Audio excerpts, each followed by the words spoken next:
of thinking and approaching this that I will share with you in this video can be used for any situation. However, big emotional changes and specific situations sometimes require a little bit of extra work and some extra steps. In the future, I will make more videos around that topic, but then regarding specific scenarios and situations, for instance, how to move on from a breakup or how to move on from a personal loss or death. But now let's talk about generally moving on from one chapter of your life into another.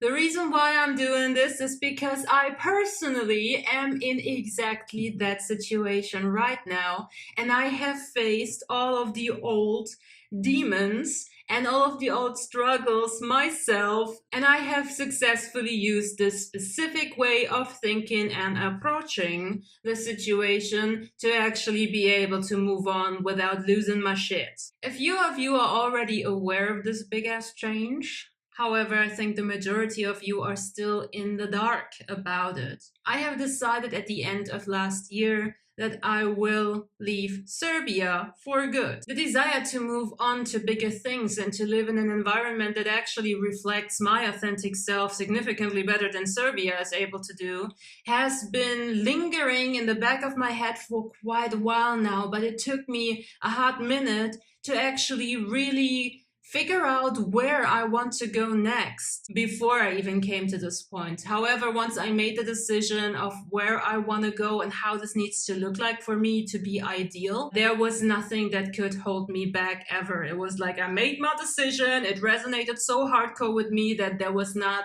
even a tiny amount of doubt in my system ever. And for the last 5 months, I've been running around like a crazy person, constantly talking about it, never being able to shut up, rubbing it into everybody's face, whether they asked me or not. I was so hyped and so happy and so just ecstatic about the prospect of getting my stuff together here, being in alignment with it, and just going there and experiencing it. And while I'm still tremendously hyped and there is not a single doubt in my mind that this is going to be the best decision of my existence so far, in the last 2-ish weeks, I have left the chapter of talking about it, thinking about it, sharing it, and mentally, emotionally preparing, and have entered the state of action. So I have essentially left the state of mental creation and preparation and have stepped into the stage of participating in the unfolding of it all. And that caused my brain to, out of freaking nowhere, get sad and nostalgic about Serbia and all the people here and all the experiences here. 4.5 to 5 years ago, when I made the decision that I want to live in Serbia, my expectations were somewhere here. Yeah, that's what I thought my life is going to look like.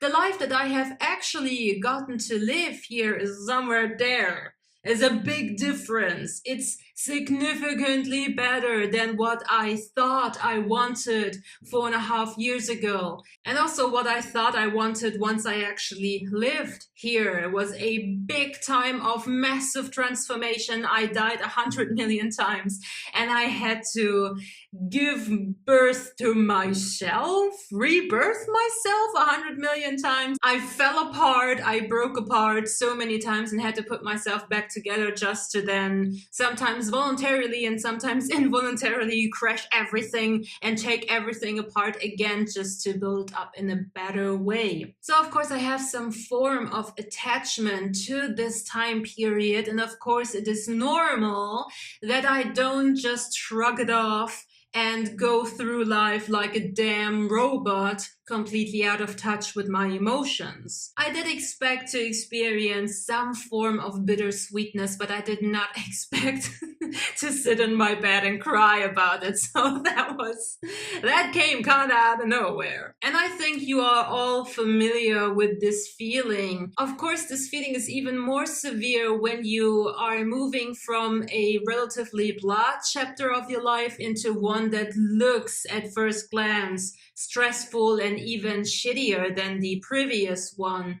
But in my case, I moved from a very good chapter into an absolutely amazing chapter, and still I sat in my bed and cried. I had a call with my mother the other day and I complained about the brain not being efficient and me being annoyed about all of this crap bubbling up right now. Like, what the f?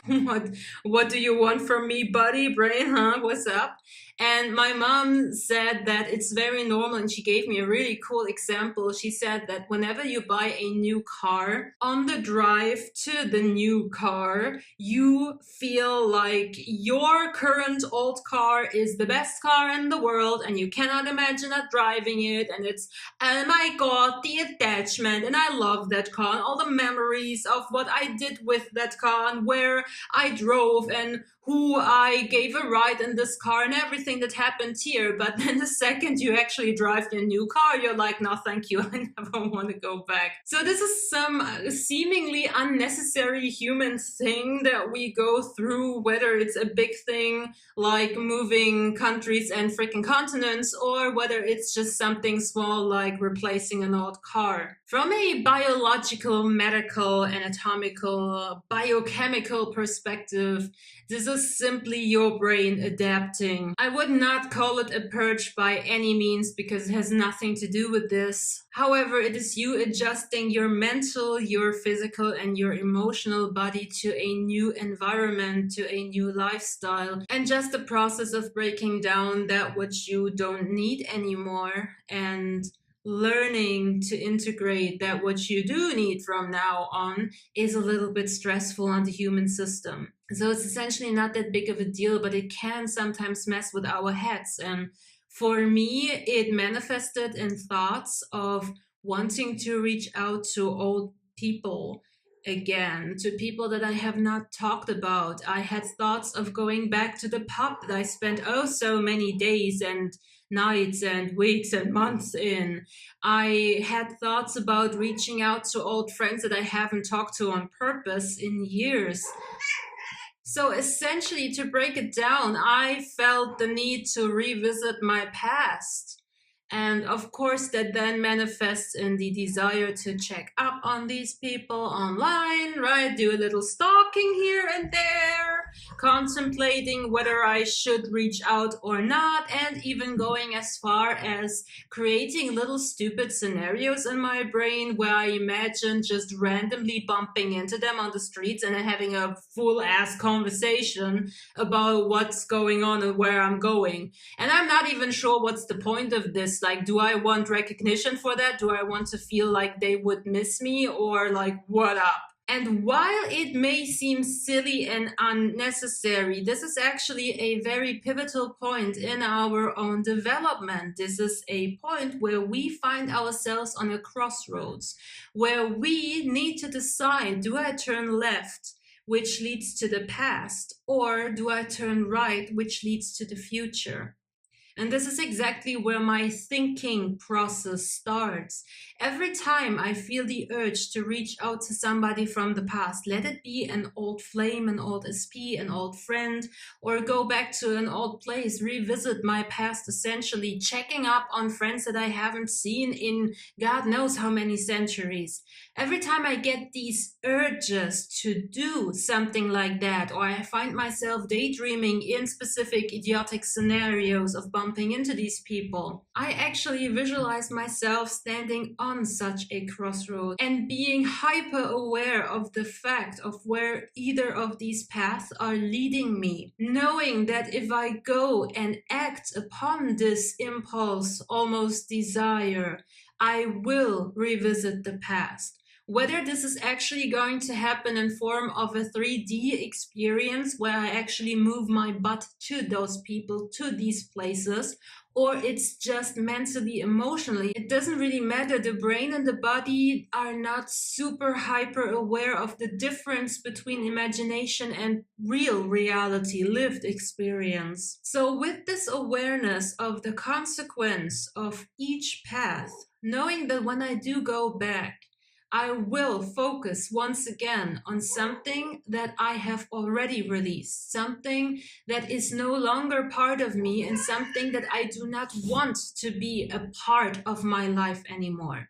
I realize that if I go down that route, I will put the focus on that and therefore will alter my state of mind and therefore my life experience. I will hold myself back. And also being aware of the consequence of taking the right path, which means moving on, which means not being in touch with this, which means perhaps never looking back, never having an opportunity to ever talk to these people again, and being okay with that. Moving on into the slightly unknown and uncertain future, which can of course be a little bit scary at times. With this awareness, I ask myself, and I have to be incredibly honest with myself here, do I want to relive my past in any way, shape, form, or capacity? Or do I want to live my future in whatever shape, way, form, and capacity it shows up? And I have to follow my authentic inner true voice. Sometimes, not very often, mind you, but there are sometimes situations where it's valuable for you to relive the past, to go left, because sometimes you still need to learn something from that. And in a situation like that, it can actually be valuable to allow yourself to go back one more time just to make sure you really gotten and gained everything from the situation. However, in 9 out of 10 times, when you do find yourself at the crossroad of do I go left or do I go right, it is because you are actually ready to go right, even if you're scared, even if it's a little bit freaky and it gives you some anxiety or some stress and some tension, some overthinking and whatnot. You would not be at this crossroad if you would not be capable, ready, and able to actually choose right, choose the future. You just gotta take the first step. So in my personal experience, whenever I did ask myself this question and use this way of thinking and this approach, the answer was actually, I want the future. I do not want the past. I have experienced the past. It's gone, it's dead, it's over. And I'm ready for the future and I'm freaking excited for it. And when you make this decision, you have to stick with it. And that means you do not reach out, you do not go stalk, you do not accidentally bump into these people, you do not go to these places, and you also do not spend a shit ton of time going through old pictures or videos or text messages or anything of that past. It means you burn the past. You burn the freaking bridge to it. It means you bulldoze that freaking pathway that goes left. It doesn't exist. There is only the way ahead for you. And actually making that decision takes away all the freaking tension, and it almost immediately removes the desire to go back to the past. Now, should you find yourself struggling with this decision, I highly recommend you use my guided root chakra meditation, because it is specifically made for that, finding the solution, finding the answer to your question. And of course, I have to mention being the freaking sky again. When you are incapable of truly answering that question for you, when you are incapable of even getting to the point of asking yourself that question, you first need to emotionally detach. The reason why I cried 2 times in the last 2 weeks was not because I was sad that I'm gonna leave this place. It was because after I made the decision to never go back, to not say goodbye, to not go there again and instead embrace my future full on, I had to release the stress, the cortisol, and the emotions that used to be attached to this option. The option no longer exists. That's a decision that I've made. So now that aspect of me needs to get processed and released. And I do that by being the sky and crying about it a little bit.